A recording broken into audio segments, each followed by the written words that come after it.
Selamat petang, salam sejahtera. Terima kasih karena menonton channel Nazilin Unity.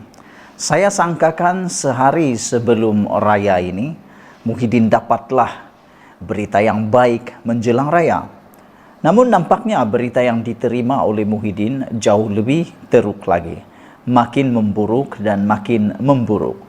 Ini akibat daripada keputusan SPRM yang telah mengumumkan bahawa mereka telah menyita 2 akaun bersatu yang selama ini telah dibekukan.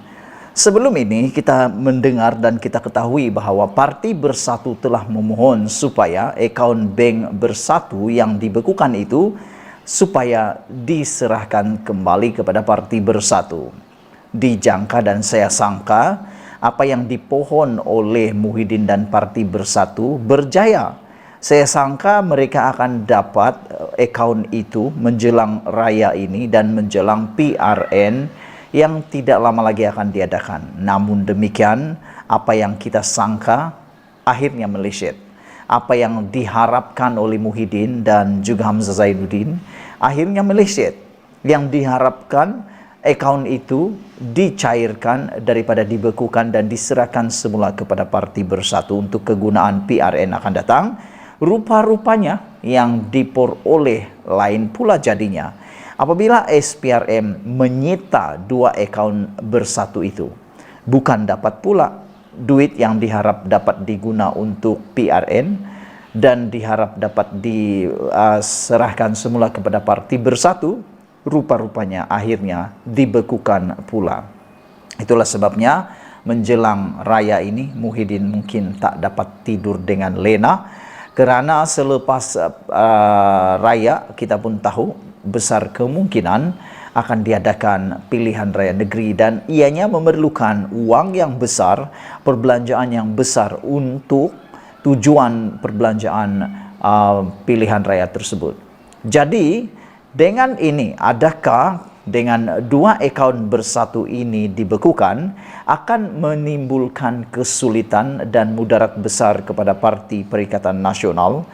Karena kita tahu sebelum ini diwar-warkan bahawa ketika PRU 15 yang lalu kelihatan Parti Bersatu dan juga Gabungan Perikatan Nasional sangat kaya. Dan ada yang mempersoalkan bagaimana Parti Bersatu yang baru setahun jagung mampu mempunyai perbelanjaan yang besar di dalam PRU yang lepas. Oleh sebab itu, adakah dengan akaun bank yang dibekukan ini akan menyukarkan Perikatan Nasional untuk menang kerana tidak lagi mempunyai dana untuk meneruskan kempen atau untuk memenangi hati rakyat? Saudara-saudara sekalian, Suruhanjaya Pencegahan Rasuah Malaysia SPRM hari ini memaklumkan bahawa 2 akaun Parti Bersatu yang sebelum ini dibekukan telah disita oleh Suruhanjaya itu. Saudara, dibekukan dengan disita itu amat jauh bezanya dan amat jauh kesannya, berbesar kesannya. Sekiranya ianya hanya dibekukan, uang itu tidak dipegang atau tidak disita, maka uang itu boleh dikembalikan bila-bila waktu. Urusannya lebih mudah. Tetapi apabila telah disita, maka ianya akan menjadi lebih sukar. Kerana disita itu sama hampir maksudnya dengan dirampas. SPRM dalam satu kenyataan menjelaskan akaun tersebut disita pada 11 April selepas mengemukakan perintah mengikut Seksyen 50 Akta Pencegahan Pengubahan Wang Haram, Pencegahan Pembiayaan Keganasan dan Hasil daripada Aktiviti Haram AMLA TF PUA 2001. Kenyataan itu dikeluarkan sebagai respon kepada laporan The Edge bertajuk Bersatu as MSCC Y2 account still frozen after 19 days. Bersatu minta penjelasan SPRM mengapa 2 akaun masih dibekukan selepas 90 hari.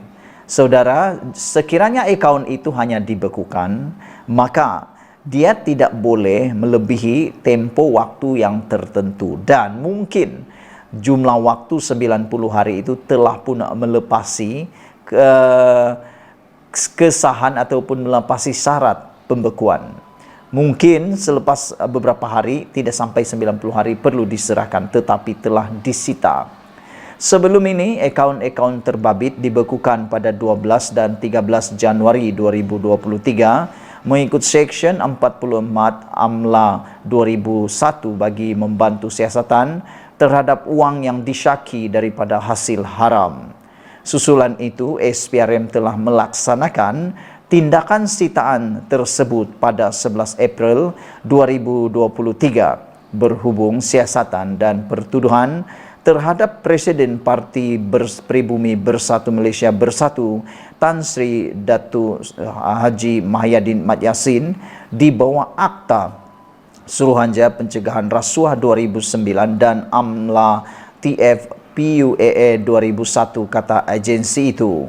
Pada 1 Februari, sumber SPRM mendakwa pembekuan akaun itu adalah berkaitan dakwaan bahawa Bersatu menerima sumbangan daripada kira-kira 10 kontraktor yang menerima pelbagai projek semasa parti itu menjadi kerajaan. Menurut sumber itu, jumlah sumbangan tersebut disyaki melebihi RM300 juta secara keseluruhan. Wow! Ini satu jumlah, bukan jumlah yang sedikit. Ini satu jumlah yang amat banyak. Bayangkan bagaimana 10 kontraktor yang menerima pelbagai projek semasa Parti Perikatan Nasional Bersatu ini menjadi kerajaan sanggup memberikan sumbangan berjumlah RM300 juta secara keseluruhan. Bila difikir-fikirkan bagaimana seorang atau seseorang kontraktor atau 10 kontraktor ini sanggup memberikan 300 juta. Pada waktu itu mereka ialah kerajaan. Yang menjadi persoalan ialah tiadakah unsur berkepentingan atau penyalahgunaan kuasa atau rasuah. Kalau ada, ini masalahnya. Tetapi seperti yang kita tahu, dalam kes Jana Wibawa, Muhyiddin Yassin bersama dengan 2 lagi pemimpin Bersatu telah pun dihadapkan ke mahkamah. Menurut sumber itu, jumlah sumbangan tersebut disyaki melebihi RM300 juta secara keseluruhan. Mereka mendakwa baki dalam 2 akaun bank Bersatu kini kira-kira RM40 juta. Pada 20 Mac lalu, Muhyiddin mengaku tidak bersalah terhadap 4 pertuduhan penyalahgunaan kuasa dan 2 pertuduhan pengubahan wang haram yang melibatkan RM232.5 juta. 4 pertuduhan penyalahgunaan kuasa di bawah Seksyen 23 dalam kurungan 1 Akta SPRM 2009 di mana Muhyiddin didakwa menggunakan jawatannya sebagai Perdana Menteri dan Presiden Bersatu ketika itu bagi mendapatkan rasuah sebanyak RM232.5 juta daripada 3 syarikat dan seorang individu antara 1 Mac 2020 dan 20 Ogos 2021. 3 syarikat tersebut ialah Bukhari Equity Sdn Berhad, Nepturi Sdn Berhad dan Mamfor Sdn Berhad. Manakala individu terbabit adalah Azman Yusof. 2 pertuduhan pengubahan wang haram dinyatakan di bawah Seksyen 4 dalam kurungan 1 kurungan B AMLA TFPUAA 2001 yang dibaca bersama Seksyen 87 dalam kurungan 1 akta yang sama. Individu berusia 76 tahun itu didakwa menerima RM120 juta hasil daripada aktiviti haram daripada Bukhari Equity Sdn Berhad antara 25 Februari 2021 dan 8 Julai 2022. Sekian dulu untuk kali ini. Jangan lupa tinggalkan komen anda, share video ini. Kita jumpa lagi. Bye-bye.